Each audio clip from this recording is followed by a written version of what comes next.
and SKT have Akali to find, and they find her and lock her in straight away. For Faker, most likely.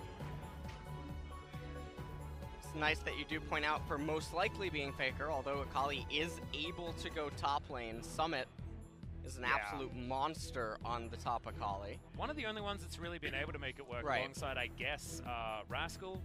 Also able to get some things done on it, and stay here, please stay. Stay, stay, stay. Oh god, it's locked in. Alright, well, I mean, they done goofed up. I'm gonna have to... oh, you done... They done goofed up. They definitely done goofed. Hey, Aatrox. Well, I mean, it's been picked. Hasn't made a mistake just yet, so I'm not gonna call him insubordinate and churlish just for picking the champion. Bono, what's he going to get? Alistar is going to be picked up here. So SKT gets Sion if they want it, which I wasn't expecting them to have access to in the third round, but here we are. Well, Alistar is picked up. And the issue with the Hanwha Life team composition right now is, well, Aatrox is there, but they have shown two champions that are already designed to try to engage upon the opponent. And SK Telecom be like, okay, well, if you want to engage and you have an AD-centric champ so far, we can just answer with Ezreal, which is one of Teddy's best champions. Yeah. He's going to be able to get to Iceborne Gauntlet. Braum is going to be able to answer the Alistar, and things are looking very ugly for Hanwha Life. And we're not even halfway through the draft. Yeah, exactly right. And this is also so much flexibility in this draft. I mean, Flexi has told us all about the flex picks over at the LEC. We know that that is exactly what all of our LCK players like to get. Flexibility is not what the LeBlanc is. That is just power in the mid lane, and Lava gonna be bringing it to the unkillable Demon King himself in the mid lane. Well, that is a gauntlet being thrown right there, LS. Now, again, I mean, the Akali could still go top lane. The Aatrox nerf definitely made it a lot more manageable of a matchup for Akali, and it does eventually hit a point where Aatrox cannot approach her. So, still don't know yet. Hanwha Life now banning the Rise. That is another champion that does manhandle Aatrox, and if they're banning the Rise, it probably means that they might also ban a Victor, because Victor is also quite okay into the Aatrox, and he can even still go mid here as well. Has been a pick for Khan as well a lot, is the Victor. He's jumped back on it. You saw in the limited highlights that we actually had available at the SKT Griffin series. It was his Victor that was up there on the top side of the map, so I'm glad that you brought that one up as well. I haven't actually been all that impressed by Khan's Victor. I like him more on Brawly champions and things like the Jace. Just taking away power picks, I guess, from SKT. I guess you ban Vayne here, or because they're banning Kai'Sa. And no junglers have been hit at all. Yeah. There is the entire jungle pool available, apart from Aatrox. Well, there's too many junglers that are online. Okay, well. Not anymore. There's an Olaf missing. All right, well, Olaf, yes, he does fit into the super aggro, smork type team composition that Hanwha Life Esports has been drafting thus far. But when you already have an Ezreal and a Braum, yes, Olaf's going to be impervious to the CC during his ultimate. It's very easy to kite backwards when you're the blue team, and so I do think that ban allocation a little bit. So Alistar special delivery coming in here for Hanwha Life Esports. Songy going to be heading back to that one. That's a Galio. Oh god, stay, stay. You promised me good League of Legends. Hey, it hasn't been bad yet. It's just that the draft is questionable. When you know, taken at what your expectation level is at, okay? So it might be that Faker's going to pilot this so beautifully, it's going to make you cry. But Clid, he can certainly play the Lisa into that level, so we'll see whether he can actually get things done that they need to, as now we're going to work out whether or not Bono is going to be on the Aatrox, as Hanwha Life Esports are going to let us know their composition. Taking some time here, 10 seconds to go. Key, what is it going to be? That is going to be the Akali on the top side of the map, like you were talking about before, and the Nocturne's going to be locked in. So into the Aatrox is the Akali, exactly what you were talking about. And look, I was personally thinking that Aatrox would have been a better fit for the jungle, because the issues that he has with the fact that Umbral Dash doesn't get the charge at level 2 and things like that, like, you may as well take it to the jungle where it doesn't matter. But Nocturne's going to be picked up. The Nocturne does block out Galio's ability to ultimate while the Paranoia is active, but it looks like Galio's actually going top lane wow, okay. That's Battle of the interesting. Bads in top between Atrox versus... Oh, no. Oh. Ah, switch back. Oh, right at the Mind last games. second. Okay. Yep, that'll get you. And one thing we didn't actually talk about was the fact that Nocturne was available and Clid locked in the Lee Sin. So going back to Comfort instead of going back to the I want to ruin Callista's day every day of the week type move. Yep. And also triple teleport for SKT. Yeah. Well, Teddy, of course, does want to be taking that one on the Ezreal, and we saw Ruler's Ezreal just get completely smashed. Yeah. In the last lane that we saw it at, and Deft, he did the same thing. Ezreal's haven't been having a great day in the laning phase so far, but Braum might help this one out, and we know Marta's Braum, he likes to get in amongst it. He likes to create highlight videos of himself back when he was in China. That one's a real fun one, but he wins more than he loses. That is definitely true on this champion. As these are your team compositions, and LS, I know you've got some question marks as to which champions have been picked up, but who are you actually favoring as far as how these champs work on paper together up against their opponents? Let me answer that as soon as we're in game. All right. I gotta take it all in. I gotta digest this. All right. Well, I'll give you a moment as the fans are going to start cheering.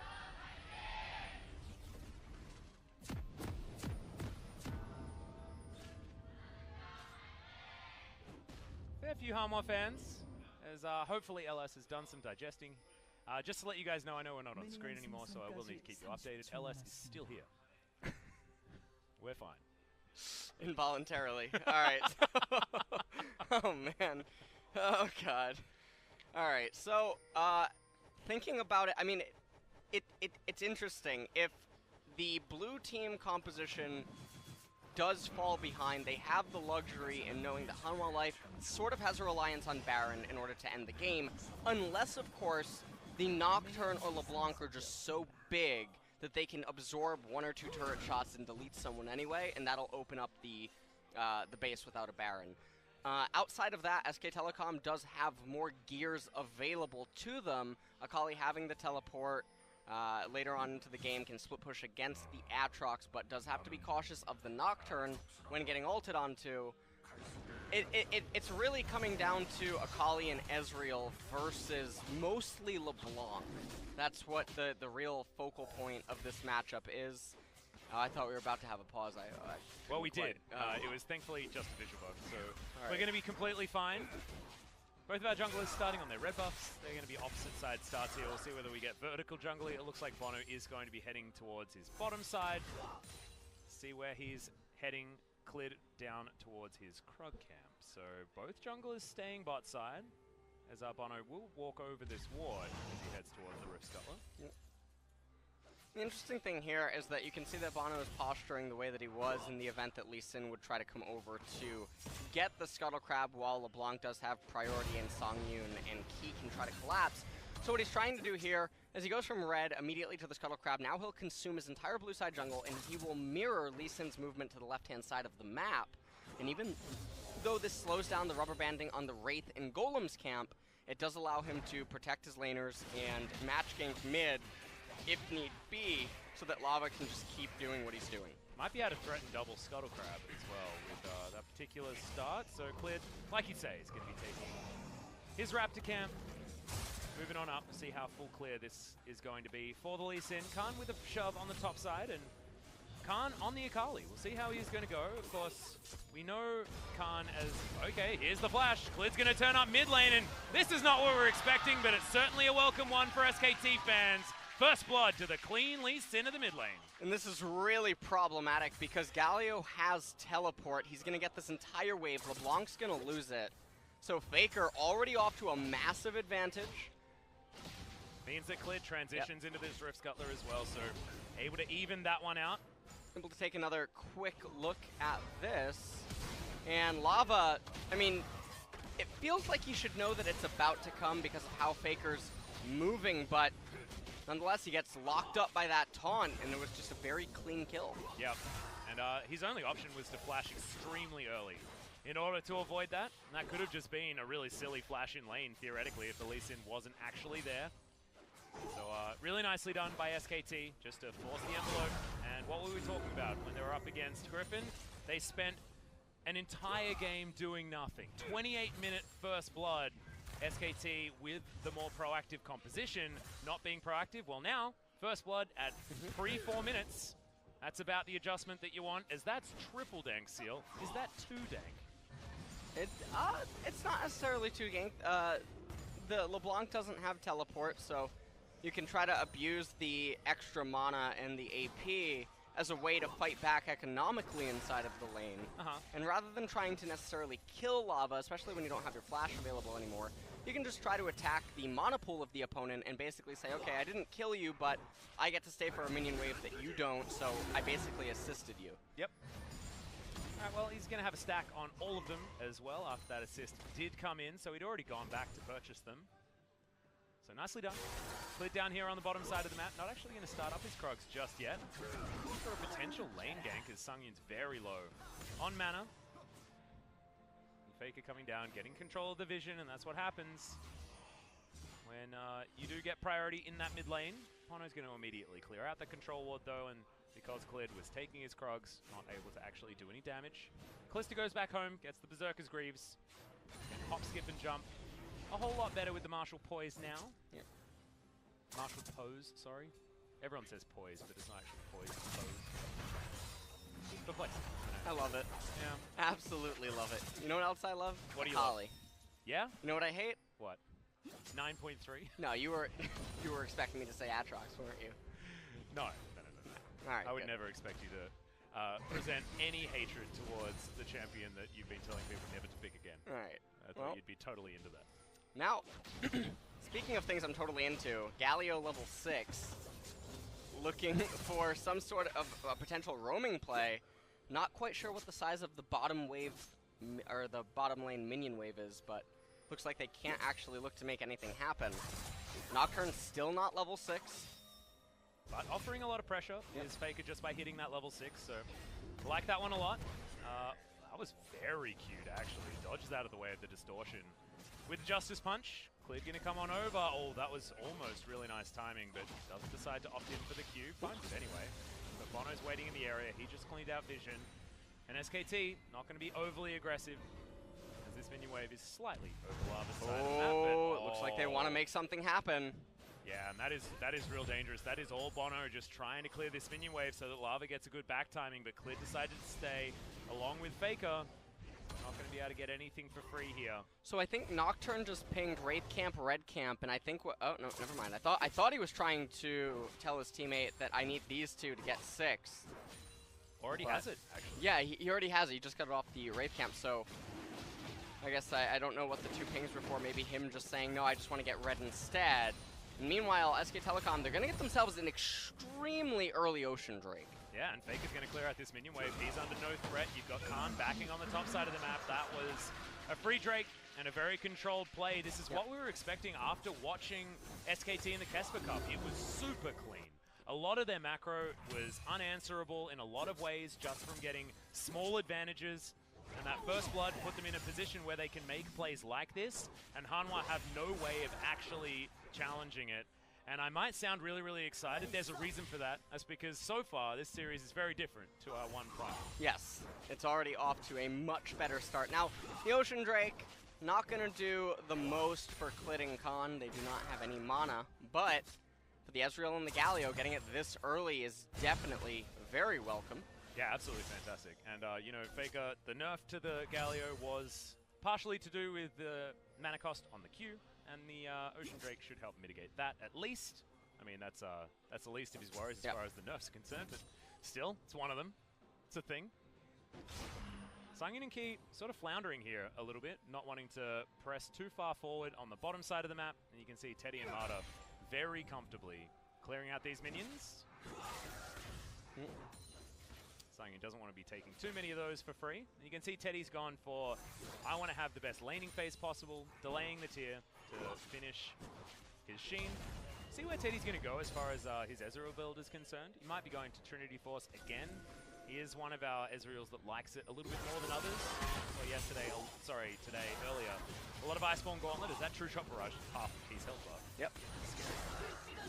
Well, speaking about the differences between Iceborne and Trinity Force, the Nocturne, the Kalista, and the Atrox, they definitely want to be kiting in. They're all short range, so the Iceborne Gauntlet does help out immensely against those types of champions. And if you can provide slows and CCs for the Akali, definitely helps out. So I'd actually be pretty surprised to see if he goes Trinity Force in this particular game. As meanwhile, Bono... looking for that first paranoia. Yep. He's in position for it. There's Sangyun and Key just eating some damage, wanting to try and make some space for a play here, but Teddy not going too far forward, getting free Mystic shots where he can find them. And no dice. And a little bit of poor orchestrating there. That's a lot of vision. As the Mountain Drake still has 2.5 minutes. Certainly, Hanwha Esports are going to have priority on that area given the vision that they have available to themselves, but it looks like SKT aren't going to put up anything just yet because they don't need vision of that area at the moment. Nothing to worry about. And this every lane is a gentleman's agreement. Look at the CS across the board with the exception of in jungle. Yeah, and it's been the least in power farming, and often in these scenarios you see the Nocturne with a slight advantage. But Clid, because he got that first blood, he's accelerated in the items, he's got Ninja Tabi and his Warrior Enchant, and the Chilling Smite as well, going for a little bit more utility now that Skirmisher Saber has been hit just a little bit with the nerf bat. He's now going to make his way down towards the bottom side, make it 2 for 2 as far as these ganks. Mata and Teddy clear out the control ward, and the Lee Sin is going to continue to go unseen on the bottom side. Oh, it's the dream, isn't it? You don't have... Okay, there's the kickback. Sangyun, special delivery, but it's a miss on the ultimate. Doesn't even matter. Mata just dives on forward. And now we'll take some turret plates as well. Thank you very much. Yeah, and I really like that. The True Shot Barrage is actually really deceptive because you wouldn't imagine that Ezreal would just cast it arbitrarily if a gank was about to unfold. And then Sangyun just walks a little bit too far forward and Clid tells him to straighten up. Yep. And gets the flash kick. Not anything that Sangyun could do to that one. And Clid just demonstrating he doesn't need a Nocturne to pick on a Kalista. Yep. So, thus far, SK Telecom, and we can just see it one more time. They clear out the vision. Mata backs up, channels a recall as Ezreal channels the True Shot Barrage, and then very easy Insect performed there right by Clid. They pick themselves up a kill and a turret plate, so... the bottom lane for SKT, getting the ball rolling for Teddy. Yeah, and Faker still has all of his dank seals. Protobelt now completed, though, for this Galio. Ahead by a few CS in the mid lane, but going farm for farm is exactly what you want to do against the LeBlanc, who wants to get things going, wants to start getting kills, and wants to dance around the map in the mid game at this point, catch people out, land the chains, and set up kills for Bono to augment. It's just straight up not what it's just not what's happening this game because Hanwha Esports are just that little bit too far behind to make aggressive moves like that. And there is the Trinity Force completed for the Ezreal. That's and the this opposite would be of the Trinity Force, the Iceborne. Oh yeah, sorry. There's Trinity the Iceborne, Fist. not the Trinity Force, completed for the Ezreal. Well, that's the Fate's call. We've decided to go for it. Key's going to flash forward. Mata gets delivered back. But Bono takes the wrong direction. Thankfully keeps himself alive, but Hero's Entrance comes down. Gets a nice knock-up. Bono, you ain't going anywhere, buddy. That is a one-for-one trade. And now the kickback. Lava's going to get followed. Clid going to solo out the mid laner while the rest of his team deals with the support. I'm not sure that Q had landed. That was a dead LeBlanc, but still having to run away from the jungler right here. Q wins the cooldown. There it is! And you can hear all the fans erupting in joy for SK Telecom. They're going to be able to pick up another plate here now, down in bottom, as well as the Mountain Drake. And Clid might even actually be able to go over and get the blue buff if he so pleases. Ezreal and Braum can definitely go with him. You know that Nocturne probably just wants to go and get his red buff, as LeBlanc's nowhere near being able to go and get the blue. Yep, absolutely. That's 2 turret plates going over to Faker. That's a whole host of them. On the bottom side, they grab 2 for themselves and cleared a free Mountain Drake after we remember how many wards were invested on this side of the map. Control vision everywhere. It's so much gold just going to waste. And just take a look at this right here. Hanwha Life doing their best Kingzone cosplay as Bono just went straight onto Teddy, and then Faker was in close enough proximity to get the Hero's Entrance. Clid comes right back over, Dragon kicks Lava to his face. I actually thought Lava would go back to his original W and try to just run backwards, so to try to divert attention and maybe do fog of war play inside of the jungle, but nonetheless, Clid was able to eventually get onto him, and as we come back to live, they're farming cows down in bottom, so... Yeah, exactly. And as an Australian, you know, most of our beef here in Korea comes from Australia. I'm certainly all about the farming cows, and that's exactly what SKT are doing down there. Not entirely sure what Key was doing so far up. But that's a 20 CS lead for Teddy. He's going to go home. He's going to finish his Manamune. And then that's the 2-item spike that we all love to talk about on the Ezreal. And things are feeling very good for SKT. Well, it's close to a 4,000 gold lead already. Yeah, and let's just take a look at how this whole thing unfolds. Key, that wasn't a champion.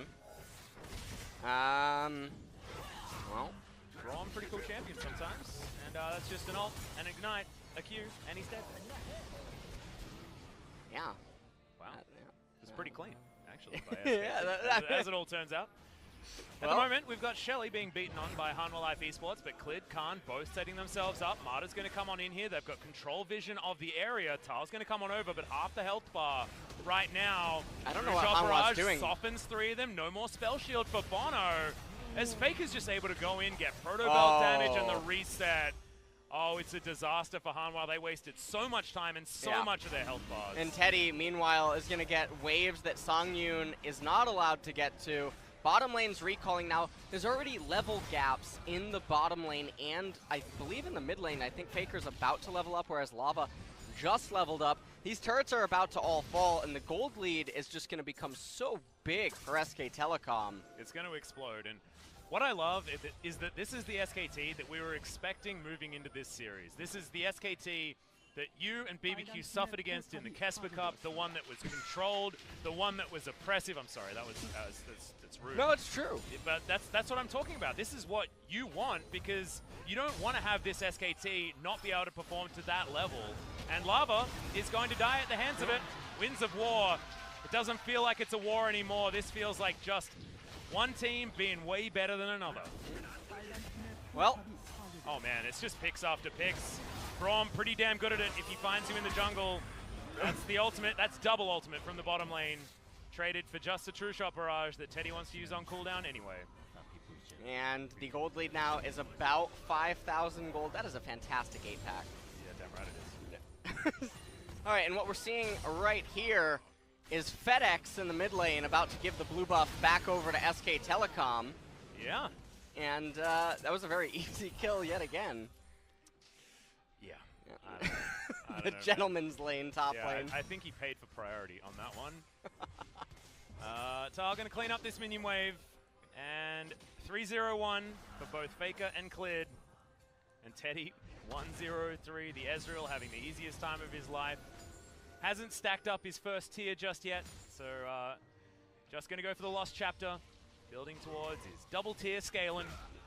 And the Ezreal is happy as Larry, as we would say back in the homeland. 3,000 gold is 5,000 gold is approaching for SKT as the lead. Shelly's still alive for a couple more minutes.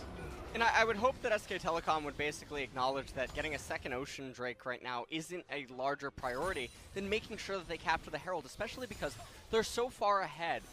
If Galio is help leashing the Herald, it completely defeats the purpose of the Paranoia being able to block out the Galio ultimate.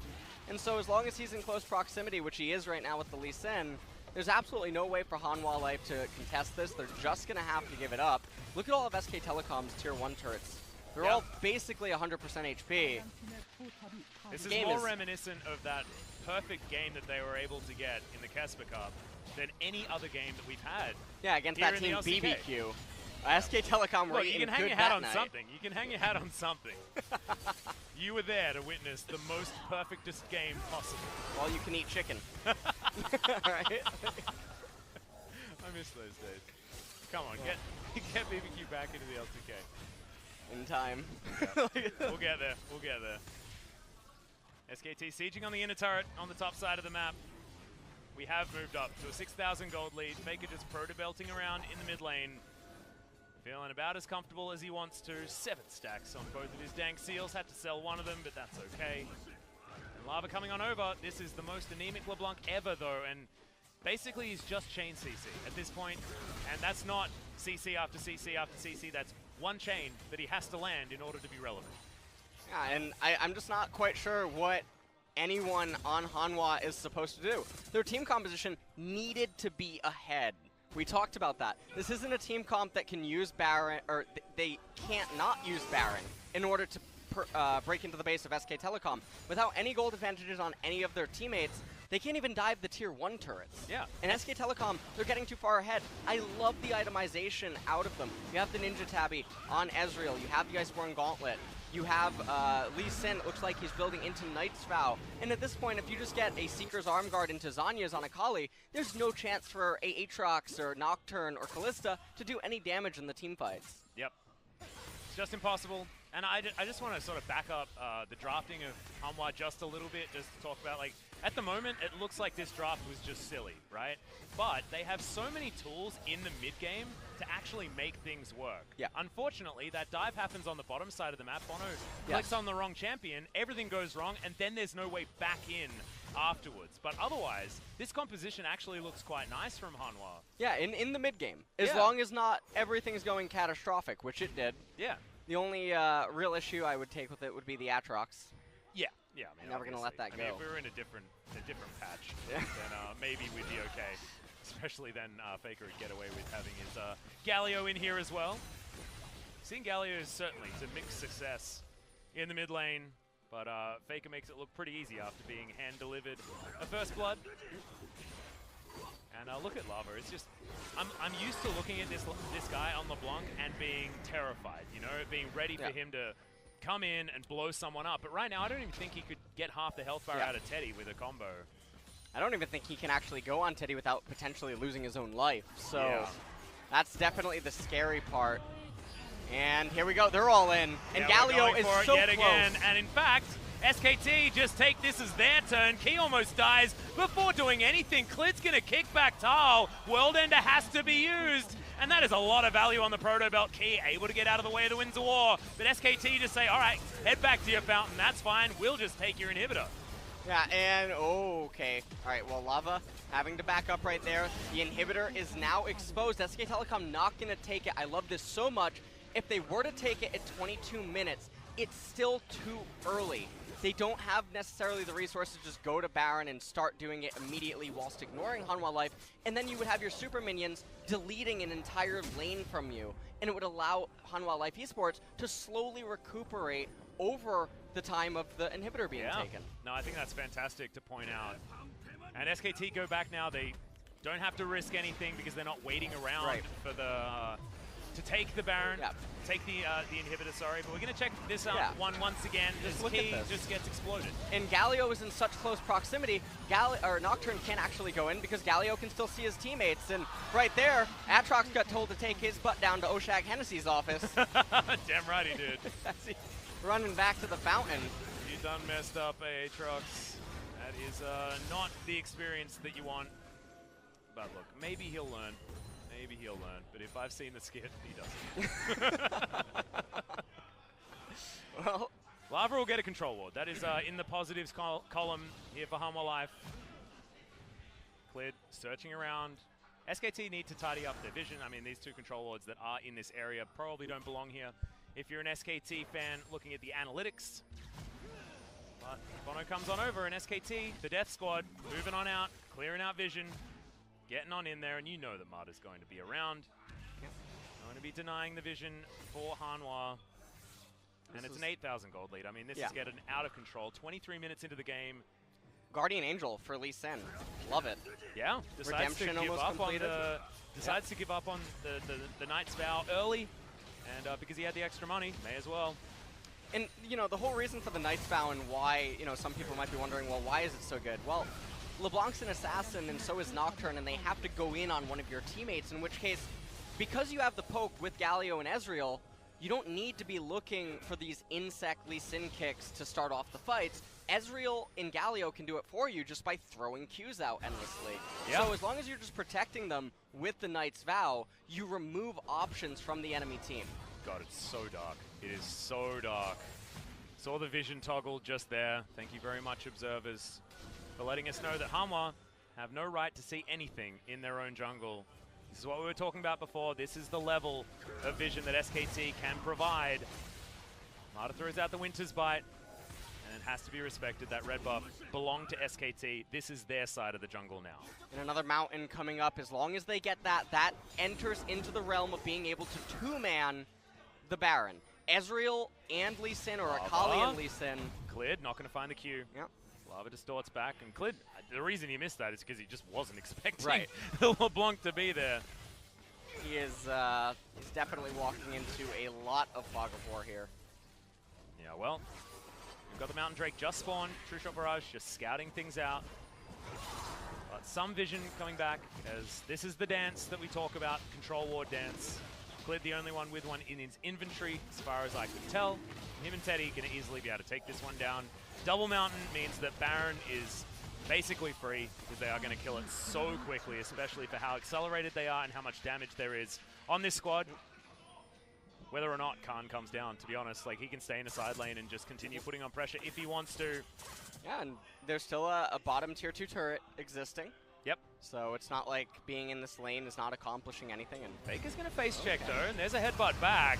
This could be a big problem, but he is going to get the taunt off. Colossal Smash is indeed that, but Marta comes over. He only has a Winter's Bite to offer, and that was the first whoopsie for SKT this game. Yeah, and that's a really big pickup. It does buy them at least a minute of breathing time while Galio is off the map. Now, the thing I was mentioning earlier is one Mountain Drake's really nice. It does definitely help you take those turrets earlier on into the game. It does add a little bit of oomph to your Baron capture. Wow. Hold that thought. Gonna get headbutted back. Redemption gonna come down to keep him alive. He lands every skill shot and goes into stasis. Vital has the perfect flank, and this time Aatrox is gonna get it right, and SKT get routed. And this is a really big momentum swing. They're still down almost 8,000 gold, but they get themselves a lot of time. And that's all that Hanwha Life can really try to buy right now is time, so they can try to reach more items in hopes of being able to make a pick later in the game, or for Lava to delete someone before the fight. And we can just see, SK Telecom, they're pushing up with this wave. Teddy and Mata completely by themselves with no intel on the red-hand side jungle. And why are they walking up right now? There's no objective, there's no red buff, you're not trying to get the inhibitor. What are you doing this far up in the lane by yourselves? Makes absolutely no sense. Yeah, it's just overly aggressive. And they could have made that play if Faker was still alive, but he wasn't. I mean, Hero's entrance is why you're allowed to stand that far up. And wasn't there, so you're not allowed to.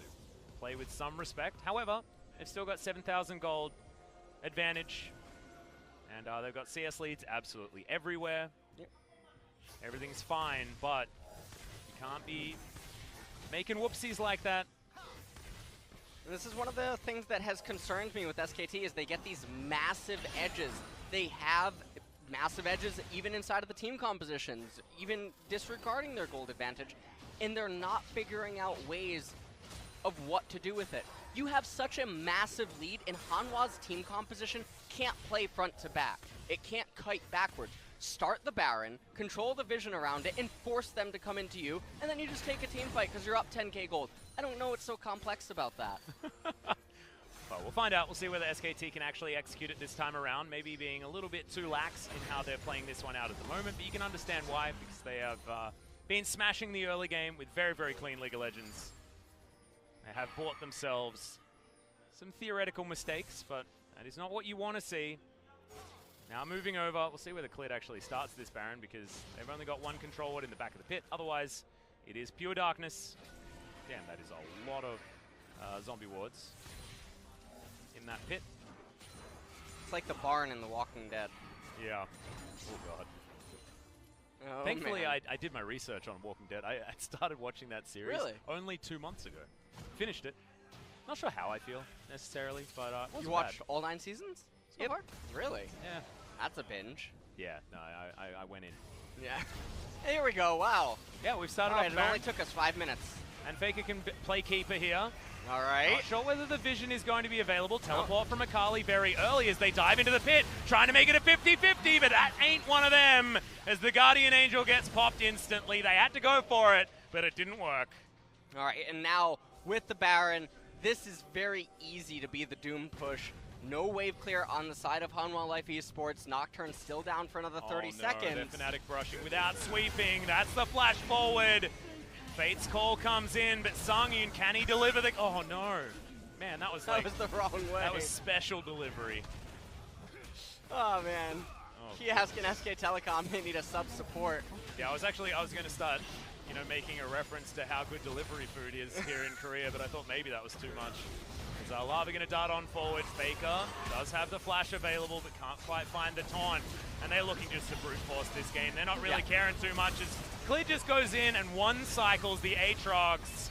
Hero's entrance there just to make sure Khan is not going to die, and that's a bare Nexus, and that's a beautiful game from SKT. They're going to take the kills. They're going to do what they can. Khan dies, but it doesn't matter. Teddy gets the double. They take down the Nexus, and SKT feels like they're coming back. Yeah.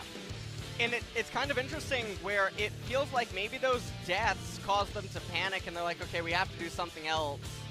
And then they finally did the Baron play that they should have been doing 5 minutes prior. And even that was actually a little too close to comfort. They stopped the damage at around 1900. They should have stopped at around 3000 so that if Nocturne commits, then it's a one-way ticket and he would just be going straight into his death. So little close call right there, but they ended up securing the Baron, and then it was all too easy to just barrel down mid and end the game. Yeah, and I sort of want to defend Faker's Galio pick here just a little bit. I know it's been nerfed slightly. It's just moving in, ready. He's ready. Yeah. No.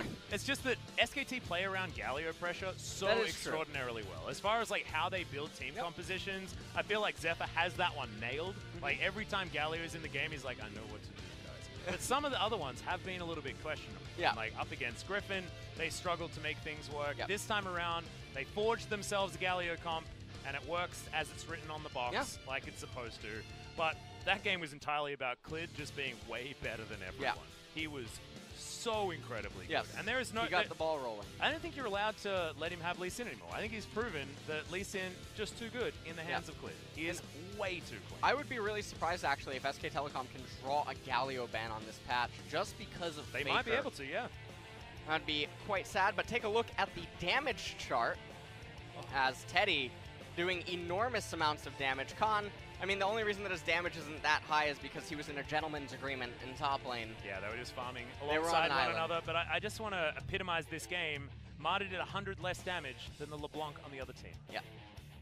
And that sums it up. You can see the little dip in the gold graph, guys. That was a little chunk out where SKT lost their mid laner to a face check. And then Teddy didn't have the Hero's Entrance support, and so that's why we took a little bit of a dip. But it wasn't much of a dip